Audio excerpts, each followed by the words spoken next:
Bersama Yesus ada masa depan, bersama Yesus masa depan cemerlang. Pasti, pasti, pasti.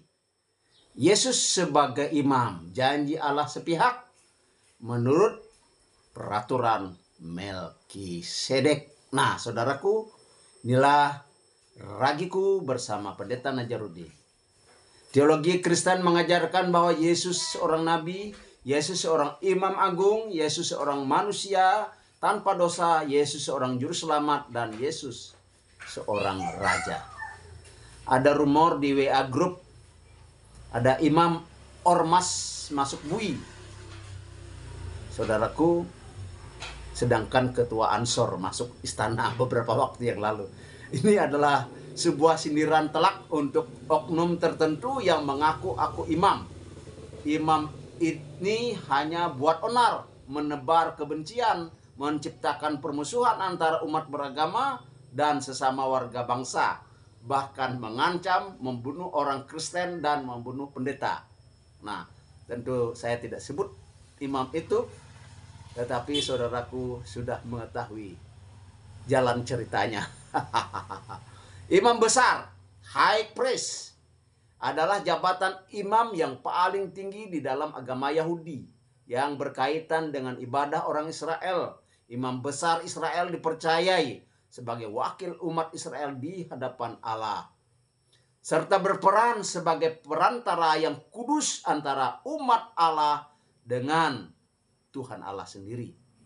Peran sentral dari imam besar ini di dalam keagamaan orang Yahudi terlihat ketika imam besar bertugas untuk mempersembahkan ritus korban tahunan di bait suci yang terletak di kota Yerusalem.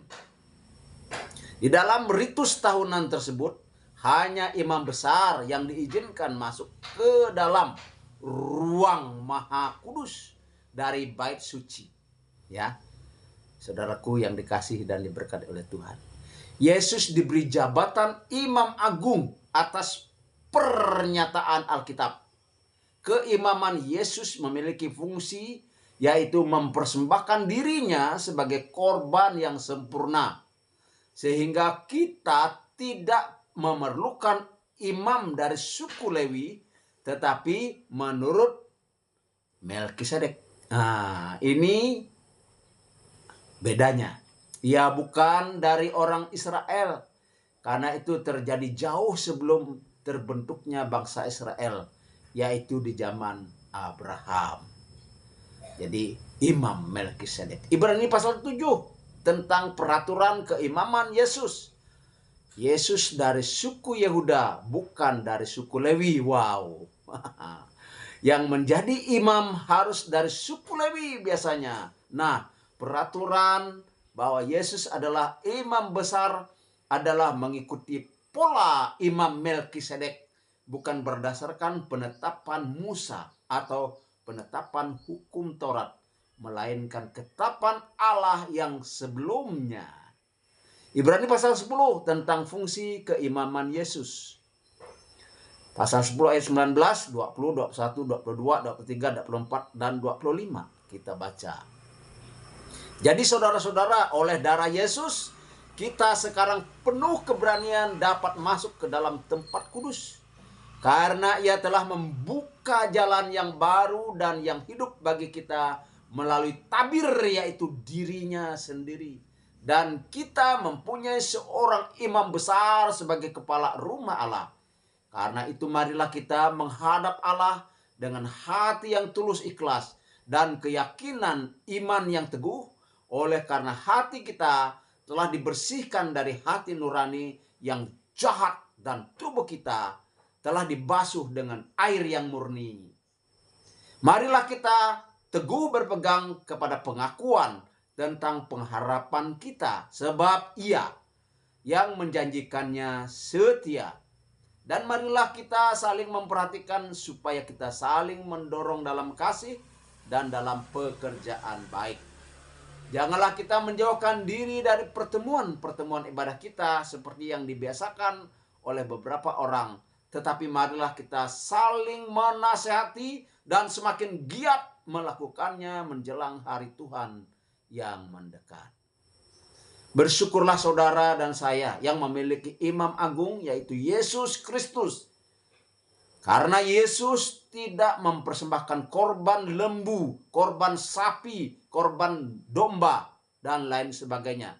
Tetapi Yesus mempersembahkan dirinya sebagai korban yang sempurna. Sekali lagi, Yesus mempersembahkan dirinya sebagai korban yang sempurna. Haleluya. Jadi Yesus adalah nabi, imam, manusia tanpa dosa, juru selamat, dan raja di atas segala raja. Haleluya, haleluya, haleluya. Salam dari saya doakan kita semua dalam keadaan baik-baik dan sehat-sehat saja. Tuhan memberkati kita. In God we trust, in Jesus we are saved, for God is nothing impossible. Without God we are nothing. With God we can do anything. Be wise, be smart.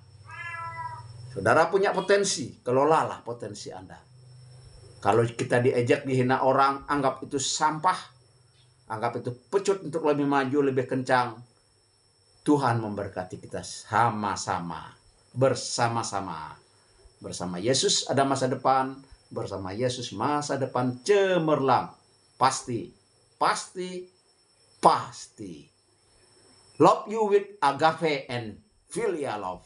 From me, Pendeta Najarudin. Silakan di like, di subscribe. Dan jika menjadi berkat, silakan di share. Tuhan memberkati saudara. Amin.